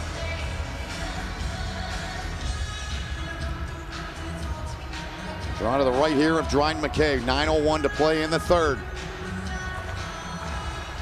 Gophers win the draw. Faber. Deflected wide, near side corner. Scott Reedy pestered by Hiroshi. Hiroshi into Lutz, and that one's going to go into the Minnesota State bench. And you really have to tip your hat to this entire Minnesota State defensive core. Jake Livingstone, Akito Hiroshi, the 2 freshmen, Andy Carroll, Wyatt Ahmet have had outstanding games, and then they've got the leadership of their captain, the WCHA third-teamer, Reese Smolik. Win percentages I mentioned there, 827 and 800. Minnesota State and Minnesota, respectively. McManus on the ice there. Fred talked about him earlier. He was dinged up in pretty good fashion. If they need him now, he wouldn't miss this thing. You know he's going to try and give it a go. Number 7 in white for the Gophers. We've seen it all game. Corner battles, 3-on-3 battle. It's the Mavericks coming out of that pile with the puck, short release, and they're on their way to getting out of the zone. Yep. And that's, I attribute that to the size and strength, maturity, age difference between these two teams. You know, Bob Motzko, a lot of teenagers in their lineup, and sometimes you get in tough weekends, tough back-to-back games, and it's more difficult as Mike Hastings calls a timeout with his team icing the puck. It's more difficult when you're younger. That size and strength issue is more of a factor when you have to battle it in the second game of back-to-backs. So 8:10 to play here, and we look back at our game summary, and neither team's struck in the power play, but the 15 shots, I mean, for Minnesota, that is incredibly unlike them, but you got to give the team in purple the credit for that, as you have, and I'm sure most watching have throughout this game. Well, block shot 17, and as you know, Ben, eating frozen vulcanized rubber is an acquired taste. That's right. I've heard that. And the Mavericks D has certainly feasted tonight. Dryden McKay, look at some of his resume reel today. Again, you see the save, you see 3 of his teammates right there. Yep. Everybody to the paint. 8:10 remaining in the hockey game. 3-0 Minnesota State. Winner advances to take on St. Cloud State in the Frozen Four. Jackson Lacombe plays it ahead off a Maverick stick, and it came free there to Jack McNeely. He plays it into open space. Now Faber pestered in there by Ryan Sandelin. Game free. Gophers wrapping around this way. And Rossi could not keep, but calmly slides it for McNeely, who plays it up the right wing side. Fontaine out of there. Furry gets it back in behind the net. Dewar comes in, couldn't get it for Minnesota State. The Mavericks have it tied up. That's Gerads. Out near the line. Couldn't get it in deep, and now we'll play it back for Ahmed, who's played a whale of a game. Number 7 for the Mavericks. Same corner we were just in, came free to Ryan Johnson. Johnson head up, takes a look, left wing side, tight quarters there. Puck deflects in, Ahmed banked it around. And Gerads again as we come up on 7 remaining in the third. Johnson, McLaughlin left it there, Reedy with speed.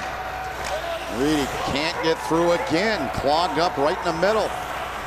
McMahon takes a shot from McLaughlin. Puck came free now, and Livingstone trying to fire it ahead. Faber comes up with it though. Both teams getting fresh bodies on. McManus, Ranta, and Nelson on for Minnesota. Can they generate a first goal here for the Gophers? The urgency with which the Mavericks are getting to the puck, if you didn't know, you'd think they're behind 3-zip. Yeah. They have not let their foot off the gas pedal. They have made it incredibly difficult for Minnesota. Ranta comes in, flipped it in front. No Gopher, though, could get it on that pass. Lacombe's got it now. Ranta winds and fires, missed it. Well, the Mavericks, they get it down the ice again, but it's going to be an icing.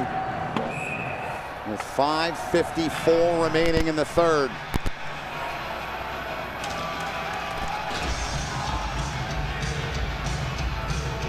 Mike Hastings, who went to St. Cloud State, spent time under the legendary Herb Brooks, and in the last 4 years, the Mavericks have won more games than any team in college hockey. You got to go all the way back as well. You can to 9 seasons ago, Mike Hastings' first season in Mankato with the Maverick program, and they've won more in that span as well. I mean, the guy has won at every single level he's been at. And Mike told us this morning, you know, what was Herb Brooks' philosophy, and it was let him play. He always instilled in us that you got to drive your own bus. But on the bench, Herb was watching the game, but he was watching the players to see who wanted to get out there, who wanted their name called. And I think as he goes down his bench today, they all wanted to get out there. They sure have. 5:43 remaining in the third. Gophers win the draw. Faber jumping down. Expect to see that a lot here. They have to at this point. No movement from LaFontaine at this point. In front, Munson with a chance. He's denied. Rossi in there in a battle with Munson. The Mavericks come away with it on the stick of Andy Carroll. Knocked down at center by Faber. Now Lacombe. Kravnik in there, creating havoc. Walker trying to play it off the half wall. Tough handle. Reedy's in. He backhanded one, missed it. Kravnik lost the puck battle with Walker. Laughlin trying to get a stick on it. Johnson down the wall, got it back in behind the net. Gophers try to jam one in. Walker, and he goes down, and he is dropped in the paint, and it's a jailbreak to the paint.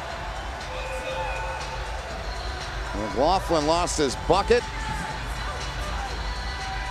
Still unfurling the bodies, and blows continue to be exchanged in there. Didn't think you could fit 10 players in the paint, but they were all there. Minnesota State 4:46 away from punching their ticket to Pittsburgh in the Frozen Four.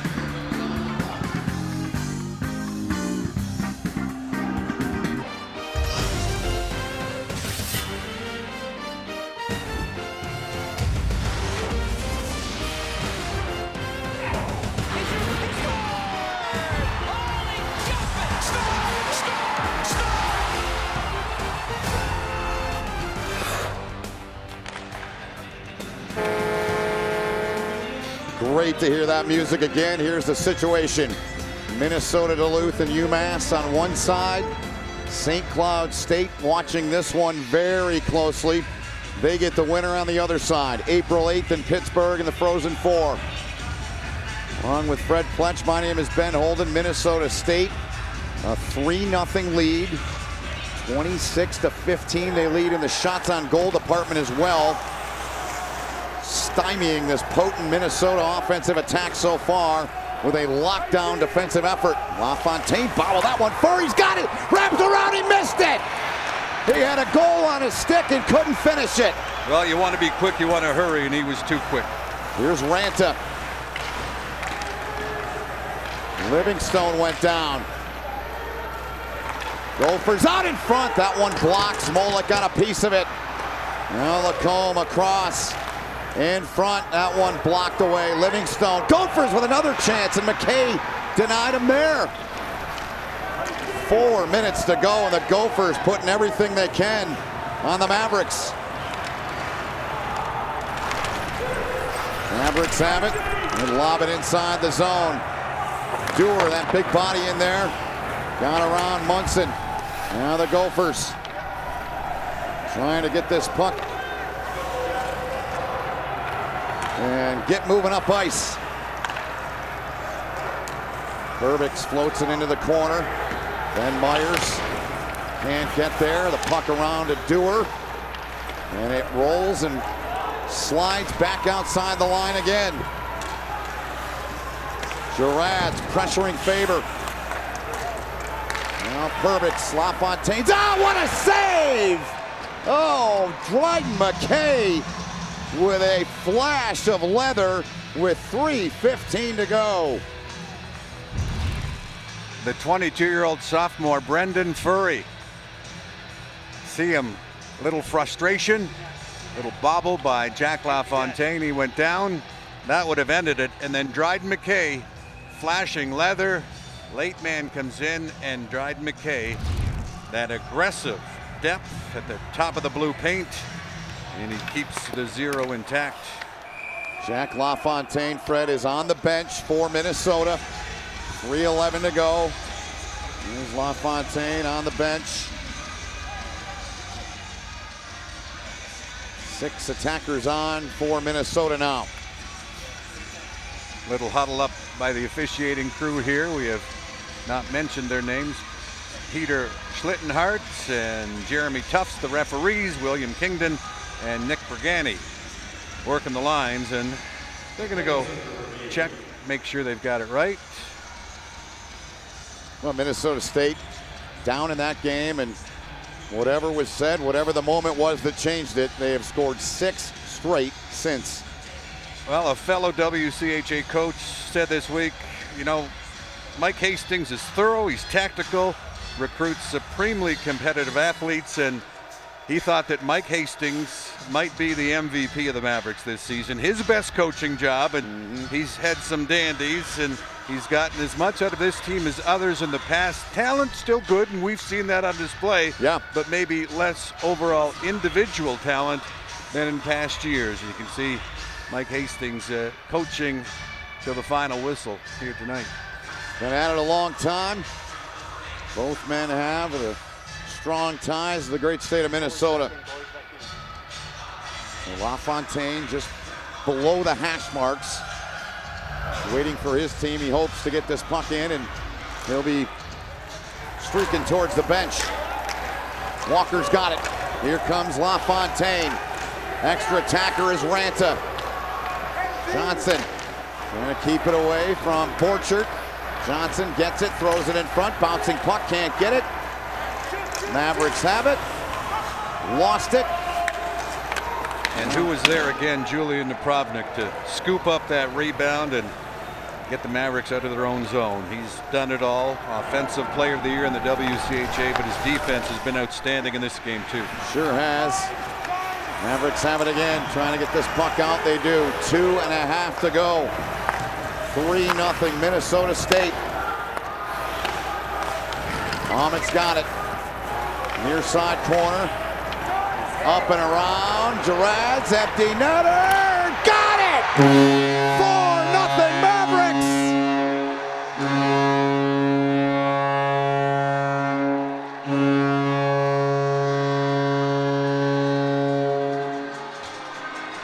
Doesn't this sum up the grit, the determination, the intelligence of this Mavericks team? Dallas Girad's earlier this period, we saw him limping off to the dressing room.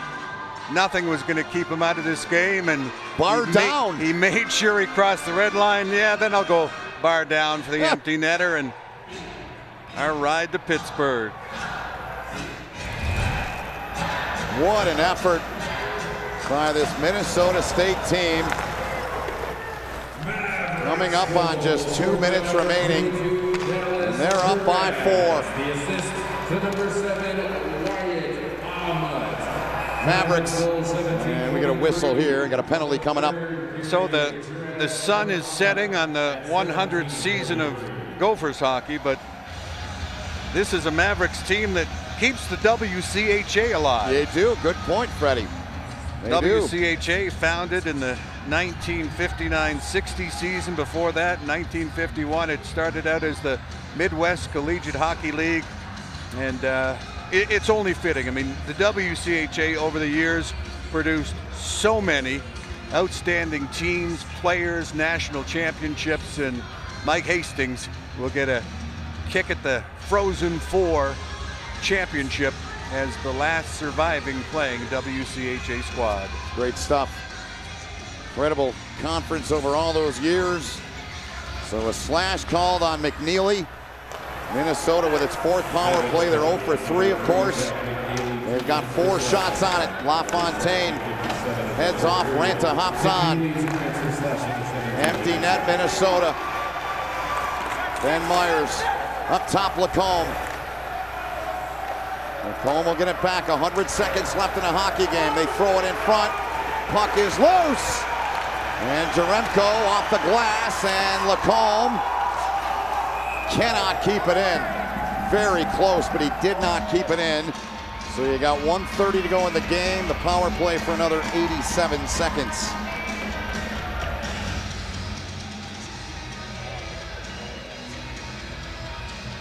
family affair continues. Ryan Sandelin, his mom Wendy here. Dad Scott back home. Down she goes. Walker. Puck on edge. 80 seconds and counting left in the hockey game. Ben Myers. Now Lacombe. Myers. Back for Lacombe. They want the one-timer in that left circle. Goal line, Ranta. Another opportunity, and Dryden McKay with 63 seconds left in the game will freeze it. Sampo Ranta in real tight against Dryden McKay, who butterflied. You have to admire the college career that Dryden McKay's had through 3 seasons. You know, you would think he would come back for a 4th finance major. Pretty good numbers. Yeah, they are. Career-wise, eye-popping indeed. Draw to his left here. Reedy gets a piece. They win it. Myers. Across they go now. Under a minute to go in the hockey game. Myers, one-timer. Ranta. That one deflects into the far corner. 50 seconds to go now. Lacombe. Now Myers. Into the slot. No one home. It's knocked away. High stick. No. They wave it off. Myers now. 35 seconds left in the hockey game. Myers not in his wheelhouse. Lacombe now. Myers a drive, and that one pinballs wide, and Lacombe can't keep it in. The countdown for Minnesota State is on. Under 20 seconds remaining as they lead the hockey game 4-0. They're bouncing on the bench. They are all on their feet. Lacombe with a drive, and McKay gobbles that one up. 9.8 seconds remaining. Well, Dryden McKay has been tested in this 3rd period, and he has answered every challenge that the Gophers have faced his way, and the Mavericks really, with Dryden McKay and his credentials and their team, they've shown me why they're the #1 team defensively in the country this season. Watch the bench there on the right. Mavericks hoping this is the last draw of the hockey game. Puck into the corner. Under 5 to go in the game. Empty net chance down the ice. Time expires, and for the first time in program history, the Mavericks of Minnesota State advance to the Frozen Four.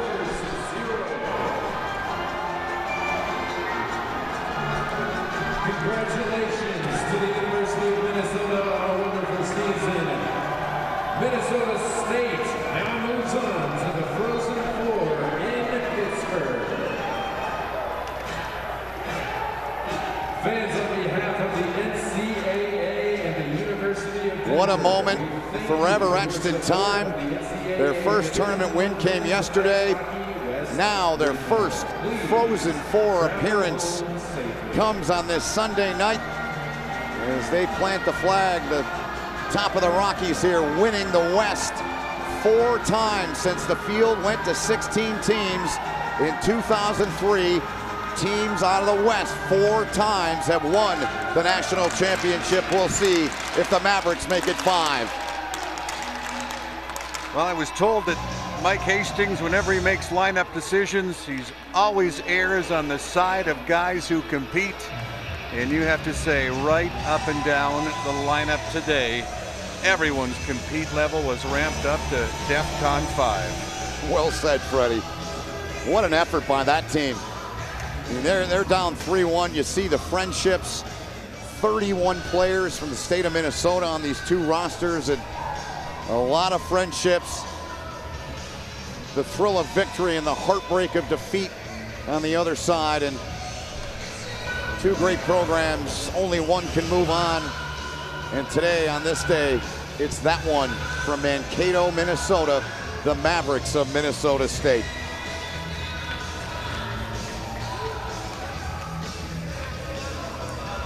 So the celebration continues. You got Van Halen standing on top of the world, playing in the arena.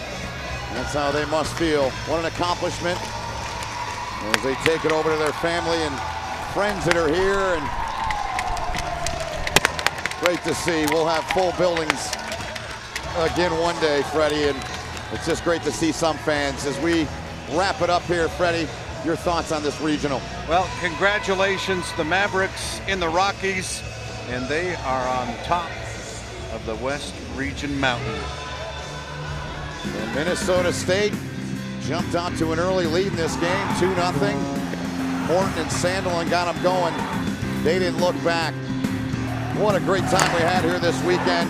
For my broadcast partner, Fred Pletch, Jim Ressler, our producer, Rick Bazinski, our director, all of our hard-working ESPN crew. My name is Ben Holden. Hope you enjoyed the broadcast. It was our pleasure to bring it to you. Congrats to Minnesota State as they advance to the Frozen Four.